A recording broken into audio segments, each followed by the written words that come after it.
it's so cliche to say keep at it, but really and truly, it's really true. This is one of those businesses that does not have an expiration date. Um, there are actors who have been doing the work for 40 years and don't get a big role until they're like 50, and they've been doing it since they were teenagers or whatever the case may be. And then there's the opposite, where somebody walked into an audition for their very first time. There is no rhyme or reason to this business, and if you try and make sense of it, you will actually drive yourself crazy. I've learned that a long time ago. Hey there, it's Ginny. And I'm Monica. And this is Hitting Her Mark, a podcast for women in the arts, actors, filmmakers, artists who are passionately chasing their creative dreams, while juggling the beautiful chaos of caring for those they love. We're here to share stories, insights, and inspiration, proving that you can hit your mark without compromising what matters most.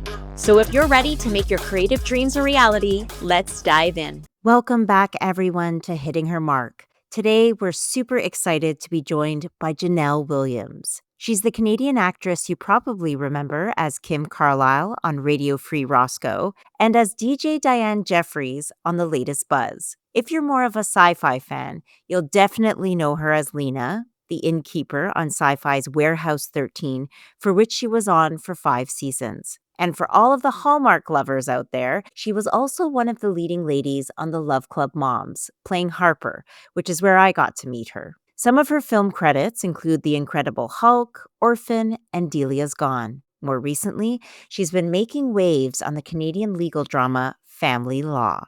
Genelle is the real deal, bringing warmth to all of her roles and a seasoned presence to any set she works on. Please welcome Genelle Williams. Hey, everyone. I'm so excited about today's guest. You may have seen her in Radio Free Roscoe, Warehouse 13, Bitten, The Love Club Moms, which is where I met her, or more recently playing the role of Lucy Svensson on the hit TV series Family Law. She's been in the industry since she was a teenager, and she's built this incredible career that's taken her from teen shows to major film and TV roles across genres. And above all that, she's a kind and grounded person. Please welcome Genelle Williams. Hey, that was far too kind. Way too kind. Thank you. Absolutely. Genelle, we like to kick off every episode. We sort of just start at the beginning of your journey. So where did your artistic path begin for you? Wow. It's so funny. Every time I tell this story, it sounds so ridiculous and made up. But it does. And like, that's how you know it's a good story. Yeah. I guess so. My eyes are already watering because I'm like, this is so insane. And not in like an emotional, crazy way, just more like my nerves is what happens. It was in high school, and it was my last year of high school, and I had taken drama at the advice of my civics and careers teacher, who was also the drama teacher.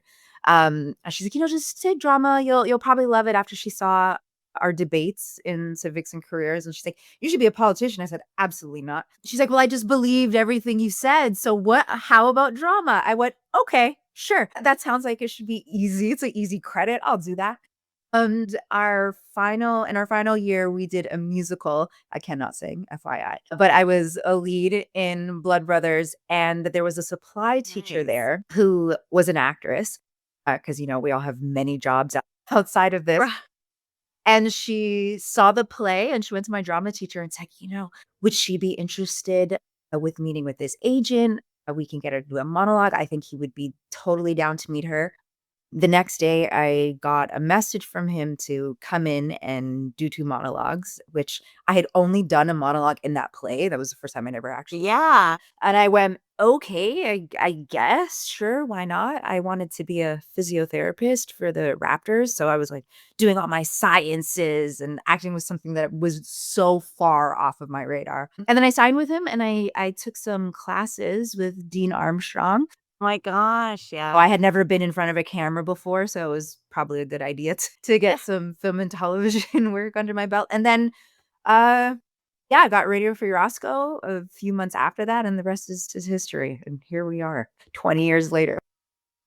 And was it your agent that kind of told you where to go to get training and all that? So that kind of led you? Yeah, he gave me options. So I studied with 2.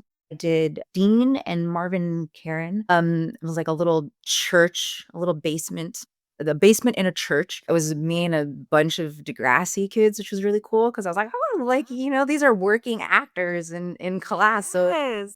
I didn't feel so crazy, I guess. Mhm. It was very intimidating. I'll say that, but it was a lot of fun. So yeah, Norbert put me in the right direction, and yeah, loved them. It was great. And so you said one of your first prominent roles was Kim Carlisle on Radio Free Roscoe, which aired in the early 2000s. Around that same period, you were also kind of appearing in Degrassi. You also worked on the latest Buzz. You filmed 67 episodes of the latest Buzz. What did those early years, where you carried a lot of responsibility at a younger age, teach you about working in television and carrying characters across multiple seasons? I mean, I almost don't have any words for it because I was so young. I feel like if Yeah. that happened now, I might have taken it more seriously, but I feel like I probably would have paid attention to certain elements. And when I was young, it was kind of like, this is a lot of fun. I'm good at this. I love hanging out with everybody. I love reading all the books and studying. It just didn't, it's kind of, when you're young, you kind of just go with the flow and you don't Mhm. have all the anxiety. You're not so stressed. I mean, at least now in my old age, I have all the anxiety in the world and I'm stressed out about everything. But then it was, I mean, I had a son too, because I had my son when I was a teenager. And it kind of just, I don't know. I don't know what bubble I was in. Mm.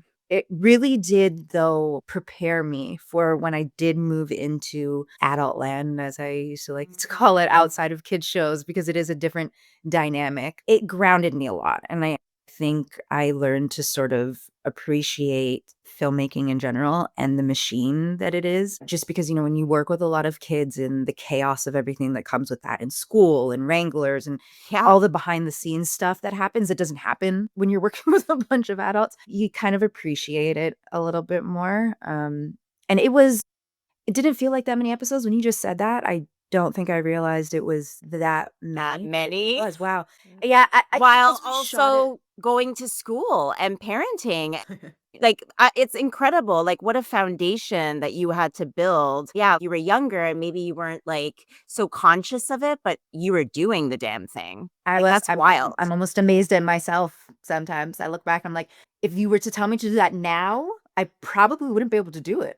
But then, I mean, I'd force myself to. I'd figure it out like I did everything else in life, but I didn't. I don't know. There was never a time that I went, I can't do this, or this is too hard, or how am I going to do this, or how am I going to get him to school? It never. It sort of all kind of just Never occurred rolled. to you to Not doubt yourself. Yeah, not and I feel once. like that's like a through line with some of our other guests who started working at a younger age. They were just like, it never occurred to me that I wouldn't make it, or it never occurred to me that it wasn't going to work out, which is it's so great. And how we just want to go back to that. It's like how did that feel? I couldn't tell you. I used to have friends, in like late 20s, early 30s that were thinking about having kids that were in this business and they'd ask me, they'd be like, how did you do it? How did you have a child and act at the same time? And I'm like, honestly, I didn't know any different. I just Yeah. I didn't know. I didn't have anything to compare it to. Yeah, I there was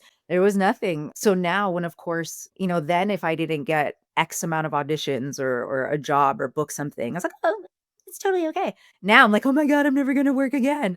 And it's yeah, like it's I don't know. I wish I could go back and somehow tap back into that like young brain of just being so carefree and all of the things.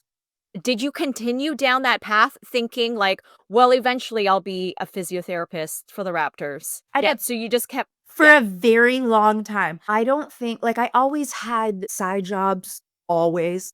I called them side jobs. I used to think, like, my acting was my side job and everything else was my real life, and acting was not real life, and this was something that I just sort of fell into and I loved doing, and I think I liked it so much that I couldn't accept the fact that it was real and it was That it was a work. career and that it was work. It didn't it never felt that way. Um, until I had my daughter. So I had my daughter when 27, and it was the second season on Warehouse 13, and I kind of had this sort of inner talk with myself of, "Okay, you are not gonna be going to university." At that time, you couldn't take kinesiology online. You had to be Mhm. in school and in class, and I couldn't do that part-time in between shows and seasons, etc. So I said, okay, that's it. You're not gonna kill yourself with constantly going and working at Skydome or Concord. I worked at Concord for the longest time. We're not gonna go to these jobs in between. You're able to do this, and you're gonna do it, and it's gonna be fine. You've done it for, the last 7 years at that point. I haven't looked back since. It's been a very long time, and yeah, I gave up on that dream, and it was Your really Raptors hard. dream? My Raptors dream, I love my Raptors still to this day, and sometimes, I see the trainers, and my son plays basketball, so I'll see the little college trainers, and I'm like, "I should have been doing that." But you're living this other dream, which is so incredible. What would you say, Genelle, were some of the biggest challenges you faced in your early years in terms of casting, balancing life and career? Like what were the bigger challenges, and did you have a support system around you to help you manage through that?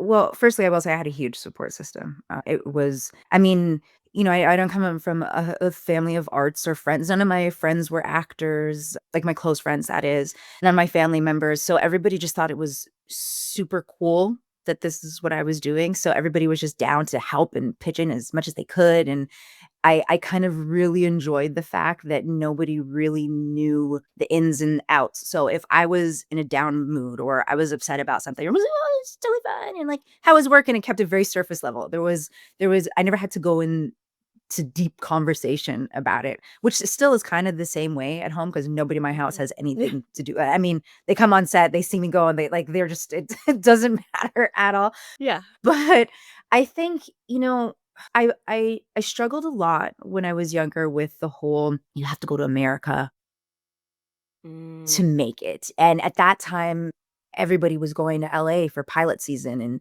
disappearing for months on end. And I couldn't do that because, I had a toddler slash very young son at the time. And I went, well, I can't leave. So I'm never going to get to audition for these big shows. I'm never going to get to have my big break because I can't go to America. I'm sure I could have. My mom always says, of course you could have went, but mom guilt kicks in and it's like, Yeah. no, you are not leaving for months at a time for a what if, not even a for sure thing. It's just, I'm going to go spend all this money and live in LA and audition 5 times a day, do all kinds of crazy stuff and probably not book anything. And my son is just at home like, where's mommy? Yeah. So I think the biggest challenge for me was accepting the fact that I was not going to be this big American actor and live that sort of Hollywood dream, I guess. But I think that's the only thing I would say I struggled with. And maybe too, I always hated being like the cute one. I used to want to audition for like these gritty roles. Right. I would say to my agent, how come I didn't get to audition for that? And he'd be like, Genelle, because you still look like you're 15 and there's just something sweet about you. And I hated it. I hated it so much. I would go and I would talk to Dean and I'd be like, how do we bring out this Yeah. whatever other side? And that's when I sort of had to realize there are some things about our looks that can be good for us, hold us back at the same time. And yeah, so I guess those would be my silly little biggest obstacles I faced when I was younger. Gosh, for sure. I feel like a lot of actors can relate. Oh, absolutely. So did you often play younger roles? Like that was sort of because I know that works to your benefit a lot of the times when you can look like if you can play a teenager but you're a full adult, right? Yeah, to an extent. Yeah. Yeah, I And did when- because I was out of high school. So because I went to high school late, when we got Radio Free Roscoe, I was already basically about to graduate. So I did like a couple courses online. So after that, I was in my early mid-20s playing a teenager, and then latest buzz, I was actually sort of age. But yeah, played young for a very long time. And now I sort of hate it because sometimes I want to go for like older roles and like, she looks too young. It's like this little weird middle age. I can't be 25, but they don't buy 45. And then like that's a weird thing. It's an interesting navigating that shift and transitioning from like the teen drama environment and into more mature roles. Was there a conscious effort with your team to sort of get into that, like to get into more of those roles? Like one of your recognized roles also was Warehouse 13, and that was a more mature role. So how was it making that transition into that role and also working on a genre that was very different than those teen drama shows that you were doing before? What was that like for you? Yeah, it was pretty cool. It definitely was different. We didn't really there wasn't, an actual discussion of, okay, well, now you're not gonna do kid stuff anymore. It was just sort of like, you read for what you read for. Once I got Warehouse 13, though, there was a time, I can't remember if it was later on, 3rd or 4th season or something, and I did get an audition that came through that was something along the lines of a kid show, and I do remember saying to my agent at the time that I didn't wanna do any more kid shows, like, I'd had enough Yeah. of the kid shows. I just didn't wanna do it. But no, that was just I had an audition for it. I had just had my tonsils taken out, so I missed the first one, and went in for the next one, and yeah, it just, boringly happened through an audition and not a conscious decision. Just it was neat. It was sci-fi. I like sci-fi, so Yeah. that was also kind of cool. And the cast was great, and it was a lot of fun. It was neat getting to play with adults all the time. I felt like a little kid on that one until the second season when another actress came on and she was the youngest. I was like, oh, good. I'm not the baby anymore. I don't have to feel so I have to feel so little. But yeah, so no conscious decision. I think I have more of those conversations now than I. Interesting. Yeah. But you also continue to build your career and TV credits. You had recurring roles in series like Bitten, Remedy, and The Expanse. Was there a particular role that maybe pushed you out of your comfort zone or something that really stood out for you, a role that you really loved to play and what did you learn from it? I guess I would probably say Remedy did that for me, and not so much out of my comfort zone, but just sort of into, a different genre and world of just being it wasn't sci-fi, Bitten still had, sci-fi elements to it Yes. as did Warehouse 13. And that's its own, entity. Yeah. And Remedy was more of a grounded procedural.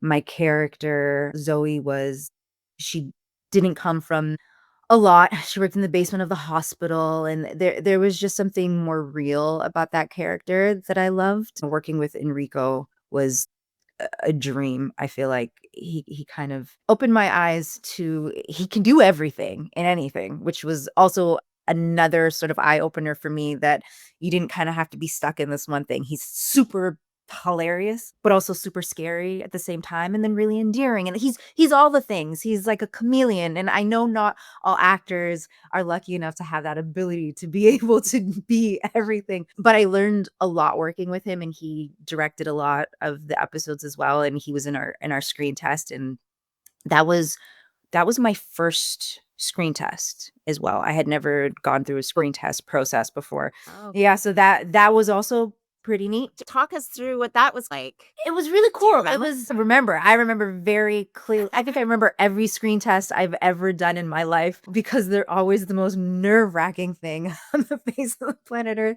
But yeah, it was the first time, I didn't know going into it, you negotiate all your contracts and you negotiate you have this idea of what your life may be like for the next 3 to 6 years or whatever the case Right. may be. And it hangs on this one Anticipation. thing. Yeah, on this one thing that really could have nothing to do with you or not. Though that experience also taught me, which I'll get into. But I went into the screen test. It was me and another actress who we actually read a lot. We audition a lot together, I should say. Fabulous actress, and she works a ton, and we lose parts to each other all the friggin' time. It's a beautiful thing. But it was her and I remember walking into the room being like, great. I'm like getting this. There goes that. Yeah, it's you. You're totally getting this. I am not getting this part. And that's just kudos to her because she's fabulous. Yeah, Enrico was in there and the producers were in there and we we got to play a lot. It was my first time getting to sort of just playing and having fun. It was weird to go back out and come back in and go back out and Oh my come God. back in. And I was like, oh my God, I What like are they this. saying? What's happening? But it worked out fabulously and I did get it. But I did learn, that was also my first time. I read with obviously a bunch of the other actors who were playing Dylan's character. And none of those actors actually got it. I never actually read with Dylan in my screen test, ironically enough. But some actors who I'd worked with before came in who I love, who are very great actors who I've gone on to work with some of them after the fact. And it was really interesting. And it made me realize that it really is bigger than our talent and our ability sometimes, because chemistry plays such a huge part in some of these roles. And you're sitting in there and you're reading with 10 different people and they're all great. They're all good. But Yeah. sometimes it's just not right. I don't even know how to put into words what it is that just isn't it. And It's like puzzle pieces. then someone walks, it's like puzzle pieces, and then someone walks in and or somebody does it and they say their first line and you're like, oh my God, that's it. That's exactly what it was. You don't know what it was that you're looking for until they do it, but everybody was good. There was not one person that wasn't good or wasn't Right. Like at that level, right? at that Everybody's level. Yeah. already gone through all the other Yeah. things. Exactly. And you just don't know, you don't know who's going to work with who until it happens. So it was really interesting. It made me kind of moving forward doing future tests that I've done to not beat myself up so much when I wouldn't book things, because I kind of go, I made it this far. It's not my talent. I keep telling myself it's not my talent. It's just, it wasn't it for whatever reason. There really is above and beyond my control. But it was fun. It was really cool. And it worked out. So I was happy. Yeah, of course. It's great. You had touched a little bit on sort of signing that contract before and what you learned from that. What was your big lesson from that very first time you did that? I was scared out of my mind, because my agent, God bless him, he recently retired. I love that man more than life itself, and the only agent I've ever had since I started and till now. Yeah.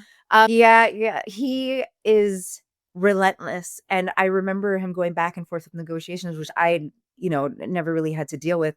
And I remember being like, just stop. They're not gonna hire me if you keep asking for these ridiculous things. I am not I am not gonna get hired. And he said, Genelle, you have to value yourself more and ask for all the things that you possibly think you want. He's like, the worst thing that can happen is they say no. He's like, so nothing is too small, nothing is too big. Just ask for it. Ask for it and see what happens. I was more nervous about the time. That was actually I'm pretty sure it was only 3 years, which was nice. It wasn't, I had some after those like 6 years, and that's terrifying. That's a long time. Very Yeah. daunting. I've never had to sign, or I never got any of those tests that I read for that were 6 years. But I remember thinking whenever I would go for those, just being like, oh my God, 6 years is a really long time to not be able to do anything else. Yeah, who knows what's going to happen? What if 3 years in you hate it? Yeah. And you're really miserable and you're not happy and you can't leave. You have to Right. Or after 1 year. stay. And Or then after you've 1 got year. 5 more years. Yeah, I've worked with people that clearly were not happy after 1 year, and I kind of go, oh God, yeah, it's Oh my unfortunate. God. Thankfully, that's never happened to me yet. Hope it never happens. Genelle, how did you prepare yourself for these like pressure cooker situations, like really intense screen tests or auditions that you feel like you could see your future for 5 years? How do you mentally prepare yourself for that and not get in your head? Do you do anything tangible? Are you like meditating? Like, are you coaching before you go back? Yeah. Do you journal? Do you just break down and cry for an hour?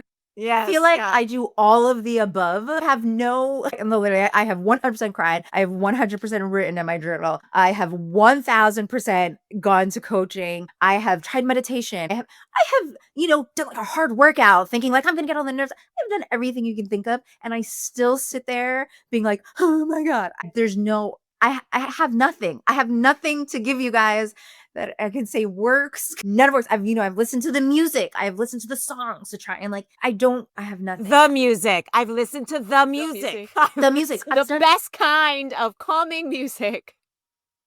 Whales, birds. It doesn't matter. Whatever. Not at all. I just kind of, it in an odd way, when you're in the waiting room and you're seeing all the other actors and everybody's sort of doing their own whatever, pacing, walking, reading, talking, I don't know. You kind of go, we're all in this together. We're all feeling this. And, I can look at somebody who looks the most confident and know more likely than not, they're probably not. And they're probably freaking out on side. And this is their sort of way of coping and, appearing super confident. And I've seen them walk out and almost break down. So I go, okay, it was sort of a facade until you went in, you did it, and now you can let everything go and you can breathe. Yeah, you can be okay. But yeah, usually when I see all the other actors, I go, okay, this is good. I tested for, I guess I can say that. I tested for whatever I'm saying. I tested for Working Moms, seeing Danny on the podcast. Yes. And I remember that was the longest test I'd ever been into my life. It was like 2 days and it was like 8 hours and it was crazy. And I am not funny. I suck at comedy. It's not Don't true. like I don't believe improvising. It's certainly not true if you made it that far. They banked on the fact that like, okay, let's improvise now and be funny. And I was like, no, you're not. Hence why I did not get that part. But like, you're sitting in a room with people like Danny. And I remember a couple times I went in there with Danny and they'd have us read, different characters and they were mixing up and Catherine was awesome. And I remember at one point looking over at Danny being like, if you don't get this role, I don't know what the hell they're doing. Like you are. Who's going to play it? Yeah. I don't know who's going to play but you are her. That is that. And that screen test also was another example of when I went, I'm putting way too much pressure on myself because I need to just go in and I'm either going to be this character or I'm not. And nothing I could do about it. It was just, like you said, you make it that far and you kind of just have to like pat yourself on the back and keep it moving. Yeah. I talk a lot. So like I end up sitting in waiting rooms talking to actresses and they don't want to talk. None of them want to talk. I think the Working Moms one actress did. Oh, I can't remember her name. She's in All American now, which is amazing. But her and I spoke. It was great. It was fabulous. We got to talk the entire time. And I was so happy. But normally I just look at me like I'm crazy. And they're like, just can you go sit over there and not This talk is to me, please? I'm focusing. Yeah. Everyone has their own process. I was gonna say that's probably what my go-to is actually. Now that you guys say it and I say it out loud, it's probably mine. I need to decompress and just chat and not think about the lines. Like I have an audition in an hour and a half, but like I can't have my sides with me. That's also one of my things. I cannot have my sides with me. I do not want to look at them before I go in the room. I don't even want to think about them at all. I just want to go in and I just want to do it. So you just want to trust yourself and just be I just want to trust myself. I'll be like, I've done the work. I have prepared. I know what's happening. And I feel like if I do have my sides or if I do go over it right before, I just lose all of that. It's just gone. I can't, I don't know. I just can't be organic. I can't be in the moment. I don't know what's going to happen. I don't know what they're going to say to me. So I feel like if I'm sitting there looking at it up until that point, I just psych myself out and I need to. You start doubting yourself because you're like, if I have to keep looking at this, like what am I going to do when I go in there and it's not, what am I going to do? It's not here. No. Yeah. And the second I look at the paper, it's over. It's actually over. Completely and have utterly lost. Yeah. I don't know. I'm in amazement of all actors that like I read with my friends all the time. And whenever they have their papers in their hands, I'm like, how are you doing that? How do you not feel? I feel like it's like this weird, like alien connection. It's like, look at me. And I don't want to look at it. I'm crazy. Do you find that with the screen test, when it's like an ensemble cast, do those go longer, like because they want to mix and match, or was that just sort of like a unique situation with Working Moms? No, I do. It definitely goes longer. I've a couple other ones. It was just us and a reader, or us and like whoever a lot of your scenes are with, or your love interest, or whoever, your dad, or so and so. And depending, I mean, I've never been in one where it's been more than like 4 per character. But Working Moms was, I think because there were so many and they had, which was really cool too, which I loved, you kind of could like read different characters and roles. So They you were could sort really of trying to see. mix and match. Yeah, and I mean, once you watch the show, you understand why, because it was brilliant and it was perfect in that sense. But for Family Law, it wasn't that long, and it was just, 2 and 2, and Jewel was there. She was the only one reading for that role, and that went pretty quickly, actually. It was that might have been my as far as experience goes, I felt the most at ease Hmm. and was Okay. sort of smooth. And I kind of felt whether I get this or not, it's fine. The experience was great. The actors were great. It was just, yeah, it might have just been the most seamless screen test I'd ever experienced. But yeah, ensemble cast, it's a lot. It's a long day. It's kind of nerve wracking. What a great feeling, and I'm so glad you brought up Family Law. So let's talk about Family Law, which currently airs on Global TV CW. You play Lucy Svensson, and you get to work with such an amazing cast, and it seems like you guys have so much fun on and off the camera. Yeah. Tell us a little bit about that experience. How's that been for you, especially having had so many series regular roles under your belt already at that point? How has this experience been for you? It honestly, it's been like a dream. I don't think I ever thought it was possible to, and it's not that I never had, an amazing time on any of the other shows I worked with. And, not that I ever felt like it wasn't family oriented or whatever. There was, no drama or anything. But this one really was different. We instantly became an actual family. We kind of thank COVID for that. We always say it was because of COVID. Mm. Because we got shut down the first week that we started filming, and we created this little, message chat because we didn't know when we were going to come back or what was going to happen. And when we did come back, we were forced to be in a bubble with just us. We couldn't, Yeah.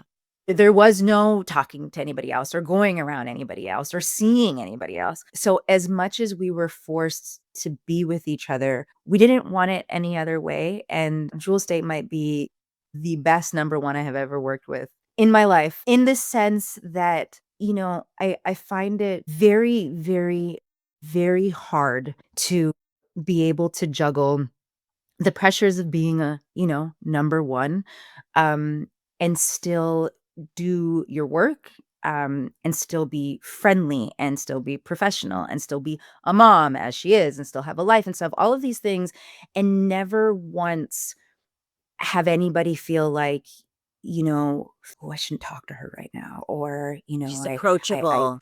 she's always approachable, always made every single person feel at home when they walked on that set. Sometimes, they would get emails from actors after the fact, just talking to casting about what a wonderful time it was, and that was literally because of her. She sort of set that precedent, and it was really interesting because it really comes from the top at the end of the day, and it sort of flows, and your entire experience on a show, especially when it's an ensemble, is really dependent on your leads. It sucks to say, but it's really true. She just, yeah, she made me go, "Oh my God, if I ever in life ever get the opportunity to be number one on a show, I am going to literally copy everything she's ever done as a human being." But yeah, and it was COVID helped us. Victor Garber, who is a saint, who I was really nervous about working with, and he plays our dad, and I was very scared because he's Victor Garber, and I'm like, Right. And he I always plays these like very stern very characters. very strong characters. He is a legend. I'm like, he is gonna judge everything I do. I have to like bring my A game every day. But it wasn't like that at all. He's the sweetest man on the face of the planet Earth. Very serious, but very sweet. Zach, who plays our brother in our screen test, we actually flew out together to Vancouver. So he and I got to spend a bunch of time. We left our screen test, fun fact, and got massages at the airport because we were so stressed out. And it was like our first time meeting each other. And we were like, "Oh my God, we have to we went straight from the Release test, this. straight to the airport, and we got massages together. And it was fabulous. We just looked at each other and we were instantly brother and sister. I mean, what other Oh, that's better way to end a 2-day whirlwind out west? But yeah, the experience was just, it's one of those shows that I feel like I would probably talk about for the rest of my life and kind of compare everything to. And It sucks for all the other shows I'll be on, but that's just sort of it's always gonna be in the back of my mind of family law that just yeah, I love them. I go out there all the time. Actually was looking at flights yesterday to go out there for Christmas. It sucks. I'm the only one that's on this side. Everybody else lives in It's in Vancouver. Vancouver. Yeah, Zach loved it so much that he moved from Toronto to Vancouver in our Wow. second season. Yeah. He just picked up and was like, "Yeah, bye East Coast." And it's him. Yeah, the West Coast is totally him. Wants to hike and run every day and be outdoors and cold plunge. Not me. I don't. Right. I'm good with Look at the I'm good window with and being a- see the mountains. Yeah. I like it, and then I'm like, okay, it's time to come home now. Time to go back. Yeah. to Toronto. But I don't even know if I answered your question or not. But Yes, you did. It sounds like it's an amazing experience. I do have a follow question to that, just as because there's obviously a lot of actors who listen to the podcast. What is needed, would you say, for an actor to thrive as a series regular on a show? Do you need to be adaptable? Do you get a lot of script and scene changes? Like, what would you say are the things that you've found that you need to be to inhabit a series regular role? I mean, I don't know if I could, say that there's specific things. I think we all train. We all do the same training. We all do the same work in different ways, but we all prepare ourselves for it. And I think it's just a matter of getting the opportunity to be a series regular because it's not easy when you think about, and I mean not easy in the sense that there's not that many rules and there's way more of us than there are Yeah. actual rules. I personally, only speaking from personal experience and kind of just how I like to approach it, and being on so many different sets and being around so many different actors, and you kind of learn little things from everybody else and make something your own. I think just being a good human being and being a nice person and respecting what it is that we do and respecting all aspects of what it takes to make a show run. There are so many moving pieces. It's really bigger than, us at the end of the day. We might be the ones in front of the camera, but nothing would happen without, our lovely crafties that give us breakfast in the morning so that we're not royal assholes all day. Right. Our locations guys, our hair and makeup that deal with the drama day in and day out. I mean, I think they have it the worst, them and our third ADs or TADs or whatever you want to call on different coasts, call them different things. But yeah, I think being a good person and being prepared and honestly doing the work. I think sometimes people feel like, once you get the job and once you are a regular and you're on set every single day for however many months, you always hear the stories and people still do it. I'm always amazed at how they get to keep working. But, you always hear the stories of people that don't read the entire script or don't do their lines or do them the day of or do them before they walk on stage or whatever the case may be.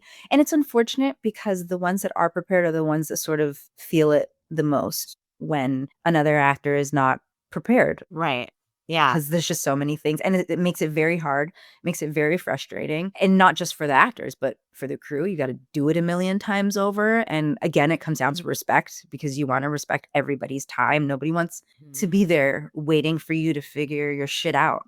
Get it together. Do your job. You wouldn't do it. I feel like you would never do it in any other realm, in any other position, in any other job you have. So why? I get that it's fun, but I feel like if you do the work, you prepare it. And at the same time, there is something to be said to being free and being open to playing. And when you get to work with so many different actors and everybody has their own process and how they approach things, you have some actors who never do the same thing twice and are always throwing, different choices at you all the time. And then you have the actor who's overly studied and doesn't know what to do with that and just always gives you back the same thing over and over again, no matter what you give them. You're right. You always get the same thing back. So, there's also something to be said to, do the work, prepare yourself, and then let it go. And kind of, you have it there, you have the tools, and that's all you need. But now play and be that character and know the character. And I think it translates well on camera. It also makes people want to work with you again. Yeah. There's nothing worse when people don't want to work with you again, and you get a bad rap, and you might only get that one series regular role and never again. Yeah. It happens. It happens. And I'm always like, please, I never want that to happen to me. Oh my God. Well, and it doesn't seem like that's a problem that you have at all. You've been Yeah. working consistently and you touched a little bit on, process and stuff. And I think me personally and our listeners, I think we'd love to hear just a little glimpse behind your process, like whether you're preparing. I'm assuming you still audition like self tapes and stuff like that. Yeah. Yeah. I still, yep. Yep. The joys of auditioning, the joys. And this is when I wish I could go back to my 20-year-old self and not care about having all the auditions in the world and not booking anything. Right. Yeah. Yeah, I still read a lot. I'm blessed to be able to get offers every now and then. That I also learned saying no is necessary, but very hard to do. Okay. Yeah. But same with auditions. There's also something to be said of not doing every audition that comes. We all want to work, and it is our job, and we have bills to pay at the end of the day, and we have a life, and I totally understand. But at the same time, we kind of do have to think about what it is that we want to do and the work that we want to do. And it's not all created equal, unfortunately. It sucks. And I kind of wish it was. I wish we could do everything and still be looked at as an actor that can do anything. But unfortunately, that's, it's not the case. And sometimes when you get stuck doing one thing for too long or a certain genre for too long, it's really hard for productions to see you as anything else. But I still audition. Like I said, I have one in about an hour and a half. And it's a big one. It's a massive one. My process is pretty simple. I don't know if I really have one. I do still like to coach at times for things, especially when it's something that I feel like I just don't have the tools, or maybe I just feel sort of stale and I just want a different perspective, or sometimes I'll just read it with my friends. But I have to memorize my lines first type of person before I do anything, before I do any scene work, before I do any character work, before I do anything. I have to have my lines down. Why? I don't really know why that is. I feel like there's two camps. There's two camps of people. there is. Some people must, and other people are like, I'll figure it out as I grace. But how do you memorize your lines? Are you like memorize one line before you go to the next? Do you like write it out, or what do you do? Oddly enough, before I used to write it out because I was very much a visual learner. And then I stopped doing that because I found I was getting stuck saying things how I was writing it. And I couldn't really break out of the rhythm of Right. so I stopped. I was like, oh my God, I have to stop doing that. But I'm read things a bunch of times. I read it over and over and over again. And then I go in monotone. Yeah. Like, are you trying not to? Yeah. Very much. Is it Meisner? To hear me trying to quote acting legends, coaching legends. But is it Meisner that does there's like that game? You just say things very like you repeat. Flat. Yeah, you repeat. They're repetitive. Pretty sure it's Meisner. But it's not and just very necessarily like flat. Yeah. I don't know if that's one of them does Meisner, something that's like yeah. One of these books. I've read so many books that like I can't even keep track of who taught me what because it kind of sort of muddled it all together. Yes. You created your own. I created my own, but yes, very monotone with sort of nothing. I almost speed read through the lines and just like say because I find I can play a lot more once I know the words because I have something that I know I can go back to. So I like monotone is good because the monotone is good because it doesn't allow you to lock in how you're going to say it either, right? Yeah, which is good. Exactly. Like you don't want to. I have no preconceived anything. Yeah. And it sort of just happens, or how I might feel. When there's a lot of times where I feel so prepared, I'm good. And then I get into the studio. I like going to our agency. Sometimes I do it right here in my room. I prefer not to because I don't like to look at myself and edit. It's like it's the worst thing in the world for me. So I like going into our studio, and they have a self-tape studio downstairs at the agency, so we can go in there for free, thank God, and do our tapes. But there's a lot of times that I'll get into that room and everything I thought I wanted to do, I no longer want to do anymore.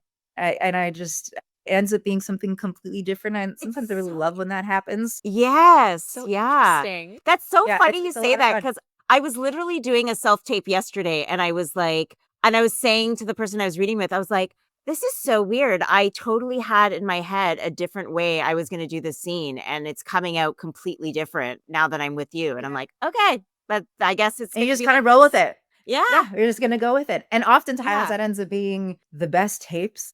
Mm-hmm. Sometimes like they're really great. But yeah, I guess that's really my sort of my process. And then I do regular character breakdowns. Sometimes I find that when I love the character a lot, because I mean, I'll be honest, and I don't always love the characters, and it's really hard for me to, you know, think about that person's life or anything, because I'm like, I don't feel connected to it in any shape, way, or form. But when I do love to either whether I make the notes in my phone or on a piece of paper, I do like to create like, a little like diary entry or a little Bible in that person's words. I love creating backstories for the characters. I never used to. I used to think it was ridiculous. And then as I got older, I found I needed it because again, in those moments and in those silent moments, and especially when you get a lot of these sides sometimes where you're not saying much, and it's in those moments that I feel that's when I really need that character side, Yeah. and that's when I really need that background, and I really need something to draw on and to think about, and Yes. to be that person. And if I don't do that, then there is nothing. I'm just acting and I'm not Yeah. Mm-hmm. It keeps you being active that in those character. quiet Yeah, it really moments. does. It keeps you Yeah. like active in your When you have thoughts something and to opinions, exactly. POV. Yeah. Yeah. Whatever it is, when you're thinking about what you had for breakfast that morning as that character. Do you find that you default to like real life, Genelle? Like when you're writing backstories, or are you like, I'm a whole other character, or do you try to find like the parallel and just say, what, I'm just gonna be my age. I'm just gonna be my whatever. Sometimes depending on the character, yes. I can't remember there was an interview of an actor years ago that had said some of the best performances they had seen, and some of the best actors they'd known always brought like a weird element of themselves to their characters. So there are a lot of times that I'll draw parallels, and I find it easier to connect to if there are certain things that are me, I guess. Yeah. There are some characters that you can't possibly, but Right. it also helps you kind of humanize these, fictional people on a page. But even like if a character's fun and like the writing is good, I almost don't even have to do as much either. I find the better Yeah. it's written, it's Yeah. just It's it's like so easy. It refreshing. flows. So easy. Yeah. It flows. Yeah. You're not struggling with lines or words. Mhm. And I always Yeah. find the stuff that I struggle with is usually because, Bad writing. sadly to say, it's just not good writing. And then it's really hard. It's really, Say it. Bad writing. really hard. And then you can't. You try and you can't. And Yeah. you'll read those reviews sometimes where they're like, Denzel Washington couldn't even save that script. And yeah, you can't, because it's just I had those moments where I was like, I have to leave my body now to say these Yeah. words. I literally have Yeah. to remove myself. And It's the hard. I think that's the hardest part of this job. Definitely Yeah. the hardest part, hands down, is Yeah. trying to do Yeah. scenes with bad writing. It's pretty hard to do. I'm not a magician. Pretending to like the weather, like it's supposed to be like a nice balmy day, but it's actually like freezing, and you're in like a t-shirt and you're like, I'm just having a nice refreshing spring coffee. And not like, Fucking Or freezing. you do the opposite, where I've done in auditions multiple times. Christmas movies in the summer. It's cold. I'm so cold. And then by like halfway through the end of the scene, all of a sudden I'm not cold anymore. It's gone. I've completely lost the character. Right. No longer winter. I started Don't off forget so to good. shiver. Don't forget to shiver. Don't forget to shiver. Right. Don't forget Yes. that like SFX smoke that's going to be coming out of your mouth Yes. when you're talking. Yeah, you have to. Did Don't you forget. chew the ice? Did you guys ever chew the ice? I feel teeth are very sensitive. It doesn't. It removes the when it's cold and Really? air, the smoke from I the did air. not. Right. I'm like chomping on ice right before the scene. I'm like, Really? and you're like, okay, action. You're like, okay, yeah. It's really It's nice. so glamorous. It's so glamorous. Yeah, it's beautiful outside. It's the worst doing Christmas movies in the summer. I'd rather be cold. I'd rather be freezing. I know, Would than much rather be sweating, freezing. melting. Yeah. Okay, we're reaching our hour. This has been so much fun. We didn't even touch on your films, but we're going to round it out with a couple questions. So, wondering, Genelle, if you have any advice or advice you've received from a mentor for young actors or anyone who's out there in the industry who's having a tough time and just trying to break through. Do you have any advice for all those souls out there? Oh my God, Including, Monica, me. really? That's the I was gonna say, including me. Can I can I get some of that right now? Like, I need some of said advice Or and even a mentor that someone who's giving you and try not to advice. be cynical. You know, God, it's so cliche to say keep at it, Yeah. but really, truly, it's really true. This is one of those businesses that does not have an expiration date.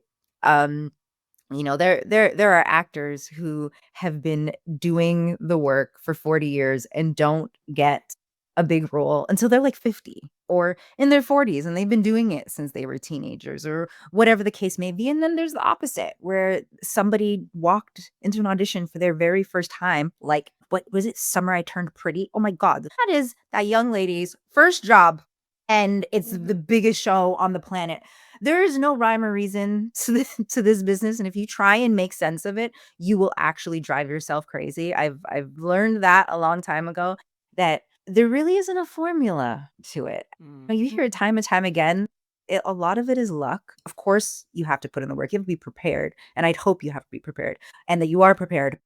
A lot of it And is that you want to be, right? and that you This is want to be. joyful. Yeah. Yeah, it's a lot of fun, but a lot of it is just timing, and it's really up to the universe. We're at a time where, people are getting jobs based off of something they posted on social media, and it can be really disheartening when you feel like you are doing the work and you feel like you are doing everything to prepare yourself for that moment, and then something like that happens and you're like, well, what is the point? Why did I do it? But you know what, when you do get that job and you do walk on set, all of a sudden it's like, this is why. This is why I did it. This is why I, stayed up until 2 o'clock in the morning watching ridiculous movies and whatever, because I had never seen a, sci-fi something. I don't know what it means to act in front of a green screen. How do they make it look so real? All of the like little things that you don't think about that you do. But I really do think you just need to stick with it, trust yourself, and talk to other actors. I think we really need to welcome the fact that we are all in the same boat, and you're not actually alone, and everybody's dealt with it. The most successful person has dealt with the rejection and the long periods of not working and all of those things. I think, find your community, because there's a lot of us. So just reach out, Instagram is a thing. Send a message to somebody. Yeah, stick with it. I don't know. I have no good advice, guys. No, that was Really. really good. You had lots That was touched me. I throughout liked the that. whole hour. Yeah, throughout the hour, you've had lots of great things that you've already touched on. Thanks, guys. Thanks. I just love that you guys are doing this. It's so cool.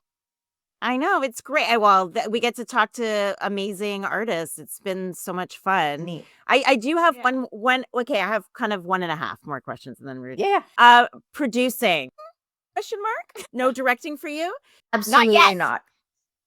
Oh, no. Ginny, that's my biggest fear on the But face of Genelle, the planet Earth. I have been Producing, on set yes. with you. You are a force. You know what's up. You know what's going on. Like you have that presence, that seasoned presence. What producing? Talk about that. Are you going to be doing that? Are you already doing it? What's in store for you there? Well, I love you for those kind words, Monica. It's true. This is good for the ego. I should come talk to you guys like every week whenever I start absolutely. freaking out. I'm like, We can I just love call you guys? No, I do not want to direct that. Okay. I will leave to the directors. I feel like, I've worked with good directors and bad directors, and I appreciate the art so much that I know it is not for me. I do not have the eye for directing at all. And I'm fine with that. Totally okay. I have no desire to do that. But producing, I would love to do. I'm sort of dabbling in it now. Becky and I, actually, Monica from Love Club Moms, are Yes. producing a movie. And has opened my eyes to how challenging it really is. I've learned that I am much more of a creative producer. That is 100% where I am in that world of things. There's the money guys, there's the paper guys, there's the all. I mean, this is why you see so many different producers on projects and why it's necessary, because everybody is good at what they do. Hmm. But it's very challenging, and we're at such a weird time in our industry right now. A lot of things aren't getting made the way they used to, and there's not a lot of money. It's not as much money as there was before, and it's trickling down, and we're all sort of feeling it. But I will say there is something very satisfying about trying to get something made from the ground up. And I do have a lot of ideas. I tend to doubt myself a lot, and I feel like I need to get one thing done first. And if I can get one thing done well, then I can continue, as opposed to trying a bunch of things at one time. I can't have a lot of things going on. I have to sort of, I need things to stay. Yes. And then I'm good. If this goes well, guys, or it goes well in my, not even to say that it has to get made and has to be good, but like if I feel like I was able to be productive in this, Right, add value, then I will definitely keep doing it. Because I think there's something to be said about all of the ideas that you have and the stories that you hear, and trying to get things made, because we see a lot of bad stuff, and I go, how in the hell did that get made? When I know there's some good stuff out there, and I know a lot of people that have amazing ideas, and I know a lot of great writers, and you've been in this business for so long that you just end up meeting a lot of people and other great producers and networks, etc., that I just sort of feel like, I would love to produce, and it's nice to have producers who are actors too. I think there's not a lot of those. You get a lot of actor directors, but not a lot of actor producers. And producers are always those scary people on set that you kind of stay away from. You don't want to be. I think it's all the paperwork. Yeah, it's all the paperwork. But then when you work, I don't want this. None of it. But then you work with some cool ones, and I've had the fortunate opportunity to work with some great creative producers, and that's when I realized, that's what I want. I want that guy that sits at Video Village and knows what the hell he's talking about, and isn't just yelling at things that you're like, but we can't do that. If you knew what was going on, you'd understand that's not possible. But when you get producers that actually get it and care, it's really nice. So that's what I hope. Who knows? I so see that for you. I don't know. I just get that vibe. Yeah. And I feel like it's also, I feel like it also gives you creative control. Like it gives you the opportunity to do projects that you're interested in doing. And, you can always expand into whatever area you want to. Like it just gives you control, which is so it gives you hard control. to have in this industry. And aside from control, it also helps create really great environments for everybody, Yeah. Which is something that after doing family law, I really, really value. And I could only hope that moving forward, I can be lucky enough to work on sets. Day one, I guess you would say he's our creative producer, but also director. I worked with him a bunch of times before. Andy Makita, lovely man. But day one announced in front of everybody that there was a no asshole policy. And from then on, there was none. And if there was one, please believe they did not last more than a day, and you were out of there, and it was bye-bye. Wow. And there's something to be said when you have just that vibe and somebody that cares. It's really nice to have that kind of leadership. And then all the other producers that, want to do the paperwork or don't care about the creative side can stay in their office and do what they're good at. But then there's that one person that is the beacon that you can all kind of sort of, be able to go to, because you always need someone to be able to go to on set. Right. Exactly. You need that extrovert that's like out there. You do. Approachable. Or they don't even have to be an extrovert. They don't. But they have to be approachable, and they have to be willing to work and collaborate. And not all producers are like that.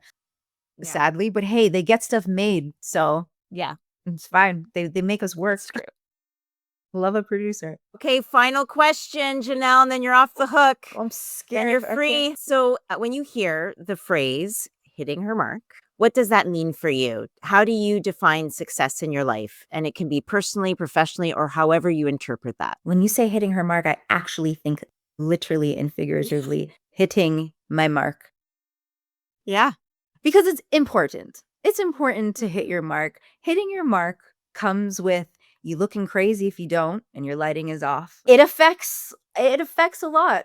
You'd be surprised by not hitting your mark what can go wrong. So I think, it seems crazy, but the same way I like to have things compartmentalized and focus on things, and your mark is something that you need to focus on, and whether you're using landmarks or you're using the actual tape on the floor or whatever it is, I think it's something that keeps you grounded and knowing what your task is, aside from everything else. It's there in the background. It's lingering. It's not the main thing, but it's there. And it always sort of is a reminder that this is where you need to be. And you're going to be there, because if you're not hitting your mark, you might just look crazy. Right. You won't be and in mess up focus. everything.